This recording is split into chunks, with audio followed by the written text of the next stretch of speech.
Hi, everybody. Thanks so much for joining us for today's AJE's Special Education Thursday. A few logistics before we start. If you're on the phone, we please ask you to put your phone on mute just so that we don't hear any background noise. We are recording this. Both the webinar and the phone piece will be available on our website by this afternoon. For those of you who've joined before, know that every other Thursday we do a 30-minute call/webinar on a topic related to special education, kind of a bite-sized piece. We also make this a little DC-centric, so folks who are not from DC may hear a few DC pieces, but we really like to make this close and personal for our parents and our professionals. My name is Molly Whalen, and I'm the Director of Parent Engagement at the Advocates for Justice in Education, which is the Parent Training and Information Center for Special Education for the District of Columbia. And for those of you who've heard me before and know me, I'm also a parent of 2 children with special needs. So we make this webinar very parent-centric. So I will be facilitating a conversation with our guests, and I try to ask questions that I think parents would like to ask. You can, if you're on the webinar, there is a bright orange little box that looks like a chat bubble. You can send me questions on the chat, or we will take a minute at the end, and I will let everybody unmute their phones if you want to ask a question. But we do try to keep this to 30 minutes. We will be off by 1 o'clock because we know people have a short availability sometimes. And we are recording this, as I said, so we want to make sure we move along. I'm really excited to have one of my colleagues, Maria Blaeuer, with us today. She's a staff attorney here at Advocates for Justice in Education, and most importantly, she has a wealth of knowledge around special education law and the ins and outs and the do's and don'ts, and really understands all the intricacies that come with special education. And we thought it would be really neat to talk about the difference between an IEP and a 504 plan, because this is one thing as an advocate and a parent myself, I feel like not a lot of people, including schools and parents, understand the nuances of these 2 pieces, and there's nobody better than Maria. So Maria, I want to welcome you, and maybe if you want to say a few words about your work and what you do, and then we'll jump into the topic. Wonderful. Well, I'm delighted to be here. And I'm really excited about today's conversation because, like Molly said, I do think 504s are misunderstood and honestly underused. I think they're a really powerful tool. So I hope we get to, kind of dive into that today. I've been at AJE for a little bit over a year, and I've been doing special education law for, almost 10 years now. It's a wonderful area of law, and I think it's just fabulous. And I have sat at the IEP table in almost every capacity. I'm still trying to figure out how to get to the IEP table as an LEA rep. I haven't figured out how to do that yet. And obviously I haven't been a related service provider, but I've been almost everything else. Well, you certainly know how to build relationships. So we've seen you do that with over and over again. So, and again, I should also tell folks that if you're on the webinar, I'll be having a couple of slides. So you should be able to see our top slide, which is what is the difference between an IEP and 504 plan. And I'm going to move it along to our details of the call, just in case anybody wants to see it. And Maria, I've got the first slide that you've given us, and I think it's a great place to start, because a lot of people know what IEPs are, but you've got a great question. What is a 504 plan, and where do they come from? Where do they emerge from? So everyone pretty much knows about IDEA, which is the law that creates special education, and that was first passed in 1975. But the Rehabilitation Act was from 1973, and it really put out this statement that the federal government wasn't going to allow discrimination against folks with disabilities. And that's where 504 plans come from. Section 504 is just one part of the Rehabilitation Act of 1973. It does a whole lot of other things, but we're only going to talk about Section 504 today. And I think the thing to remember in terms of the difference between a 504 plan and an IEP is an IEP is really about providing specialized instruction to the student. A 504 plan doesn't do specialized instruction, but it does do services, modifications, and accommodations so that the student has equitable access to the curriculum and really the larger school experience. So it's not just about class. It's about lunch.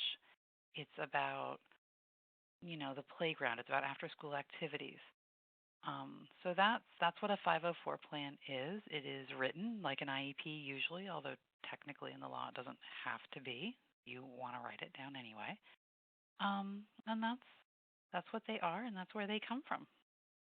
And and they don't exist just in schools, right? Or is this the Rehabilitation Act?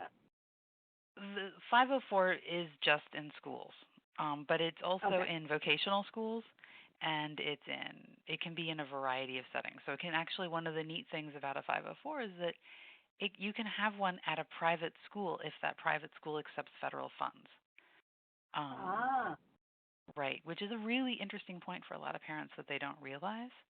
It also covers things like vocational education programs and other activities. The law's gotten a little squishy around 504 and ADA.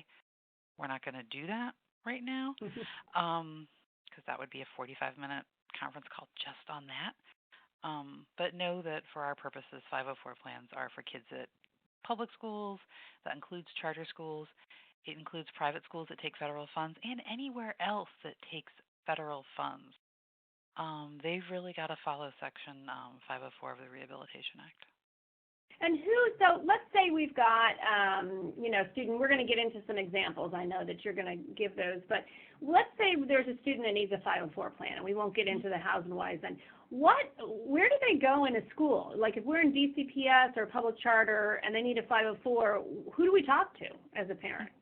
Well, every school has to have a 504 coordinator. In a perfect world, the 504 coordinator is also the special education person. But it's not usually. So you need to find your 504 coordinator. That should not be an unreasonably hard thing to do. And so if a parent went to their school and said, I want to talk to the 504 coordinator, the school administrator or the teachers would know exactly who to point them to? Yes, that would be the terminology. Okay. Yes, that would deeply concern me if they couldn't answer that question. But I just want to make, we like to on this webinar kind of give the hows and whys and the specifics for a parent to do. So then they would go, and would there be like a process to create this 504 plan, or who's supposed to create it? The parent, the school, together? So it's created with the parent and the school. What's interesting about the 504 is that the team to do that is not mandated by law. There's not, you know how in IDEA you've got all these different people who have to be there. There's got to be a general educator and a special educator and an LEA rep and blah, blah, blah, blah. 504 is much more looser. You bring the folks that it makes sense to bring. So that's who's going to be part of your 504 team. There are some timelines. They tend to vary by LEA. DCPS has a nice timeline, and if you go to the very, very last slide, I give everyone the link to DCPS's 504 office, and that includes a flyer. I'm going to scoot down there. Oops, we have a lot of built-in stuff. Hold on. Honestly, you don't have to look at it now. We have you built in some fun things on your slide, so it doesn't allow me to bump over there. Oh no! I'll move over there. We'll just know they're there. We'll give some resources so DCPS has a definite place on their website that you can find information on 504 for DCPS schools. And then if you're looking at the charters, do you go to the individual charter, or do you go to Public Charter School Board or OSCE, or what? So you're going to go to the individual charter, and it should be in their handbook. That's one of the things that they are mandated to have covered in their parent handbook, and it should be in there.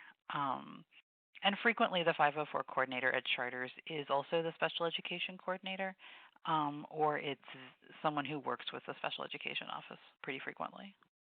Cool. Okay. And I've got your slide. The next slide I've got up is who is eligible for 504. So can you talk a little bit about, the issue around Mhm. disability and things like that? What does that mean in this case? Yeah, and it's really different, and I like it a lot because it's bigger than IDEA. So 504 doesn't have a list of disabilities, and it's pretty straightforward. It's 504 covers individuals who have a disability, who are regarded as having a disability, or have a record of having a disability. This is the have a record of having a disability is really to cover folks who have like a relapsing remitting disorder like MS Hmm. or Right. severe So something asthma. that's kind of health related then, right? It can be health related, but it can also be a mental health disability. It can be physiological. It can be a peanut allergy. A lot of peanut allergy kids Ah, get Section 504 plans, and I think that the the kind of the thought shift that has to happen when you think about who has a disability under 504 that's different than IDEA is you have to remember one, there's not a list of disabilities like under IDEA, but okay. also the test for 504 about this question of disability is it has to affect any major um, life activity. Okay, Wow. and so it's really big. For example, and your major life activities, I've got a little bubble with a list of them, but that Yep. includes walking, seeing, hearing, speaking, breathing, learning or working. So, that's a lot. That's that's huge. And I don't Um, see it in here, but I would assume eating too, if you are talking peanut allergies or, any other kind of allergies, right? right. Well, the way it's gonna get to that, and this is kind of funny. This is what happens when there are lawyers, Molly. And I'm sorry. The way the peanut allergy gets in there is breathing. Because what happens if you're exposed to peanuts? Oh, okay. Well, what Right. about you know that this is one of my again with Mhm. the special ed Thursdays you get a lot of information about my own self, but as a parent, I've got a child who's now a celiac disease, so a Mhm. gluten allergy. So how would that fit in? Because it doesn't affect breathing; it affects the internal organs. Which But is she a has to pretty stay big away deal, from. which means it makes it harder for her to work. It's harder for her to learn if she's Okay, hurting. gotcha, Um, gotcha. so it goes into all of that. And I do So think that sometimes eating. Oh, I was just going to say sometimes a parent, we talk about parents a lot on this webinar because sometimes a parent may have to say, listen, I'm going to argue this, this celiac disease, we need a 504 plan for her because we can't. If somebody brings in cupcakes for a birthday party, she can't have them, and that's going to affect her learning and her working and her being. So you have to, as a parent, I'm sure you would advise that they have to kind of draw that connection sometimes for the school they're working with, right? exactly. And eating is part of caring for oneself also, so it's Okay. it's definitely in there. But I would also say if your student has a disability that is covered under IDEA, generally speaking, and this is not true in all jurisdictions, um, so if there's any non-DC people listening, this applies to you, but not to the DC folks. Kind of. Um, Yep. you don't need a separate 504 plan. If you've got an IEP, everything can get rolled into the IEP. Oh, okay. That's really good to know. So I'd love to just reiterate that. So if you have a child with an IEP and is getting special education services, but then there's a complication of, say, epilepsy or celiac disease or, diabetes, you Mhm. can just put those pieces into the IEP. You don't need to have a separate 504. Mhm. Yeah, and there's a lot of and then what a lot of schools do is they do what's called a health plan around that. Okay. Which is essentially a 504 plan where, the major person who's going to be involved in that is going to be the school nurse, let's say. Okay. Um, but you can put everything in the IEP, and you don't need to make yourself miserable keeping track of 5 different pieces of paper and Well, 3 different people to meet with. that's Um, really important then. And then could you have the nurse be part of that meeting for the 504 or for the discussion? Absolutely, because that's relevant to the kiddo's needs.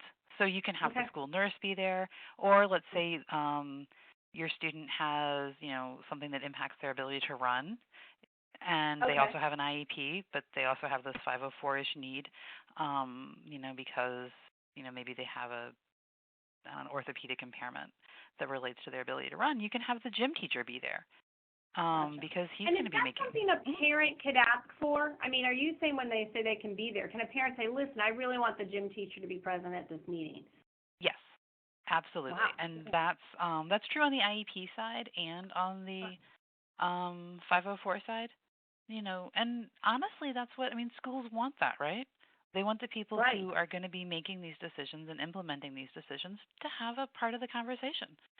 But I Um, will say, I think for parents, I think sometimes they think they don't have the authority to ask that, and sometimes the schools don't think about that or don't want to schedule it. So I think that's really a key piece to parents to let them know that you can make this request and make this happen.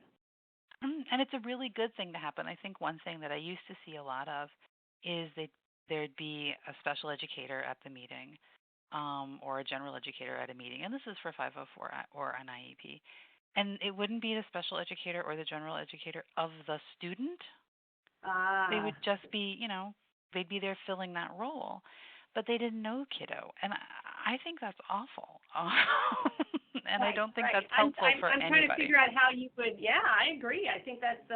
It's really just a neat piece to be able to say that you can kind of, as a parent, not put your foot down, but really be a little forceful about the type of people you want at these meetings and the actual people. I don't want just a random general ed teacher. I want the second grade classroom teacher that works with my son or a Mhm. daughter or is in the in the same unit kind of thing, right?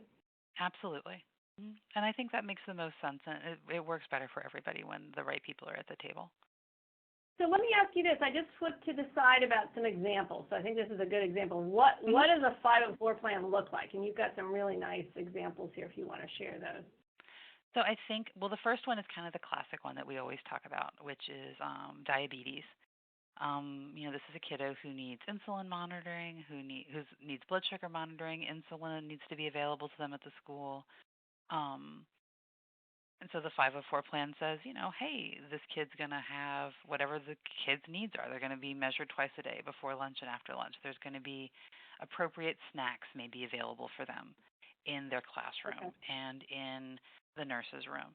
I think the big thing for 504 plans for students with asthma and with diabetes is that you need to articulate what's going to happen if they go on a field trip. Ah, Who's going to take the inhaler? Is the student going to take the inhaler? Who's going to be responsible for, lunchtime food, lunchtime blood sugar monitoring? Um, and sometimes it can be the student, and that's okay. But we need to have a conversation around that and figure that out. and is Um, that written out in the 504 or is that just a conversation? well, I like to have the conversation and write it down, but it can also Okay. be it can be loose because I mean, let's be honest, we don't always know what these things look like. For example, my big guy had had and has awful asthma and awful allergies. Well, I mean, I can't plan for every pollen day, and Right. I can't, so I mean, it would be somewhat ridiculous for the IEP, for the 504 plan to say, well, on days when oak pollen is through the roof, and the school is going outside, and da da da da, and da da da da, you need to make sure that Declan, that's my oldest, gets blah blah blah blah. That wasn't practical. But what I could say is as needed, as appropriate, and then define. Okay. If student demonstrates wheezing, do X. If student requests medication, do Y. If student says his allergies are bothering him, provide whatever. Gotcha. So I think that the conversation, in addition to kind of planning it out, really can help. Yeah. Tell us about this one with ADHD and also the one with depression and anxiety, because I think it's easy to kind of connect to these health-related ones, but these two that in regards to kind of, some mental health, but also ADHD, I think is really pertinent in our DC schools. Right. Well, I think that a lot of parents experience kiddos who have ADHD. And gosh, they really know they've got ADHD, right? Right. But they're academically doing okay. And they Right. don't need Okay. specialized instruction. But they definitely need something to help them manage being, being and having a student with ADHD at school. Well, this is the way you do that, because ADHD significantly impacts one's ability to learn and also one's ability to take care of oneself and all those other things. So it's definitely a disability. And then we need to figure out what modifications does this kid need. And it's really the same thing with depression and anxiety. These students may not need a special educator. Frequently they don't need a special educator, but what they do need are modifications, access to some additional services like counseling, which I think can be super helpful for kids with ADHD too, and modifications, based on where they are. For example, if you've got a kid with anxiety, maybe pop quizzes are not a great thing to do to this kid. Gotcha. Interesting. That's really making, I think what you talk about generally is being really open and flexible as a school and as a team to kind of create an environment that is more functional for these students, regardless of what their, issues are, right? No, absolutely. What's functional and what's accessible. Now, it doesn't have to be, exactly what the kiddo needs. It doesn't have to be, I want to be really clear that, the parent doesn't get to dictate what's going to happen. It has to be reasonable. And that's an important thing to remember. It's got to be reasonable for the school to do it. But reasonable is, varies on the resources that the school has. And reasonable is, again, one of those mushy lawyer words that can mean a lot of different things to a lot of different people. Speaking of wishy lawyers stuff, I just put up your slide about the TIPS 504 plan versus IEP. Can we go over these? Because I think this is kind of a good tip sheet. Sure. Well, I'm going to say two things at the very beginning. First of all, if you have a kiddo who already has an IEP, okay, and then, they're getting ready to be exited from special education, think about whether or not you want a 504. Because just because the kid's no longer eligible under IDEA, it's not like you got a different kid all of a sudden, right? It's still the same kid. They still have the same stuff going on. It may be that, okay, you don't need specialized instruction anymore, but you still need modifications and accommodations. You can just roll that kiddo right into a 504 plan from the IEP. So I think that's thing number one to kind of just bear in mind as you're percolating and thinking about this. I think the other big difference between 504 plans and IEPs is what they do and how they think about things. So IEPs are fundamentally about appropriateness. Okay, both IEPs and 504s are aiming to provide a free, appropriate public education, but IEPs are really looking at that appropriate word, and 504s are more looking at how do we make what is already here accessible to the student. So you're not going to have fundamental changes to the curriculum. You're not going to have a different curriculum, but you are maybe going to have modifications to the school experience, the classroom, how we present the material could be different. So that's the big difference. 504s can include some services, but they don't include specialized instruction. So your time with your specialized teacher is not there.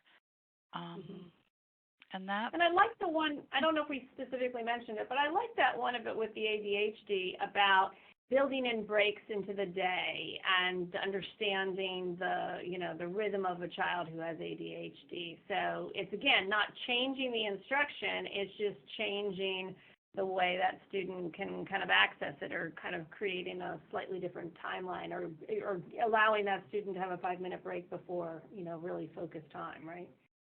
Exactly. And I think a great example is I teach college students, and I had a student come to me at the beginning of the semester, and he said, listen, I'm not trying to be rude or disrespectful. I've got a bad back. I can't sit still for this whole class because my back seizes up. So right. I'm like, sure, fine, that's okay. And he stands in the back of the classroom. It is thoroughly not disruptive. But, right. Had we wanted to, that could have been a situation where, we formalized that into a plan. We didn't need to do that, but, for a kid, that might be necessary. And that's a good point, just to kind of clarify, getting back to the beginning about where this goes. So 504 plans can be done in colleges and at post-secondary education too? So they're called accommodations there. They're not really 504 plans. Okay. All right. But the philosophy can continue, yes? The philosophy absolutely continues. Okay. And I would recommend if you have a student who's, getting towards the end of their high school career and you have concerns, maybe not about specialized, maybe not about their academic performance, but mental health or ADHD, and you're like, gosh, I don't know if this kid is going to be able to handle college because of their, depression that we've dealt with really well at home, but I don't know if this is going to be so great when they get to college. You might really want to formalize a 504 plan before they leave high school so that when they do get to college, it's easier to roll into the disability services that whatever their college or university provides can provide. Okay, so we've got a few more minutes. I've turned on the slide about enforcement and dispute resolution. Can you do this in 30 seconds, you think? Oh, I totally can. So okay. all that stuff around due process and state complaints, all that stuff does not apply. The way it works is every single LEA gets to provide and create their own grievance procedure. The link I gave you goes to the DCPS grievance procedure, but know that in the handbook, every single charter school tells you what you can do if you have an issue with, creating, modifying, working on a kid's 504 plan. Every charter school has to give you a grievance process. They can be very different, but they're all in the handbook. If things get really awful, you can file a complaint with the Office for Civil Rights in the Department of Education. And that's the U.S. Department of Education. That is the U.S. Right. Department of Education. Yep. If things get really bad, but hopefully they won't get that bad. Right. And then just as we always wrap up with Special Education Thursdays, we give a few places to go, not a laundry list, and by any means it's not comprehensive, but if you just want to learn a little bit more, you think you have a child that needs a 504, you're interested in those possibilities, Maria's given 3 kind of resources, citations, next steps, and I'll let you kind of share what those are, and I've got them up on the screen now. Okay, so the first one is the actual law. And I'm a lawyer, so, that's where I like to start. But I think the biggest thing to remember is that the Rehabilitation Act is a civil rights law, and it's designed to provide access. And it starts with no otherwise qualified person should be denied the ability, access because of their disability. And I think that's kind of the big thing you've got to remember, that it's about access, and it's no otherwise qualified individual should be denied due to their disability. And then I gave you the link to Understood. They are a wonderful, wonderful website, and I love them very, very, very much. And I love the simulations they do. Those are particularly good. But this is their link to their 504 tip sheet. They have a nice chart at that link that really breaks down the difference between IEPs and 504 plans. And then I give you the DCPS 504 resources. And I think that's really worth looking at, even if your kid isn't in DCPS, because they do a good job of explaining the law. They do a good job of explaining the relationships. They do a good job of explaining what 504s can and can't do and how they work. And they've got a nice flow chart there. DCPS has put some energy into 504s in the last couple of years, and it shows. And I think that's a really good thing. I think 504s are a powerful tool that can make a big difference. Well, those are terrific, and I think you're right. It's a really, as we talked about at the very beginning, it's something that not everybody really understands. I used to hear that 504s were called, IEPs without teeth, and it wasn't until I kind of learned more that I realized, oh no, they're not, IEP light. They're really something different and focusing on different needs of a student. So I think it's really helpful to have just this in a bite size, what the 504s are and how, for our DC families, where you would go to kind of think about one or take the next step. Well, thank you. Do we have time for questions? Thank you, Maria. And thank everybody for joining us. I'm going to stop right now in a minute and stop recording, but I did want to let you know that we do this every other Thursday. So our next Special Education Thursday is May 4th. where we will be talking about what is a school social worker and how do they work in special education. We have a terrific school social worker from DC who's going to be joining us, and we're going to just talk about what that looks like and feels like and what parents need to know. And if you ever want to get any of the recordings, including a terrific Special Ed Thursday that we did with some folks from understood.org on how to navigate their site, you just go to the AJE website and you can either look up Special Education Thursday or go to our archived webinars for the link. They are always there and nice and easy. Thanks so much, Maria. It's always fun to talk to you and learn more. Thank you. Have fun, everybody. Alrighty, take care. Bye-bye. Bye-bye.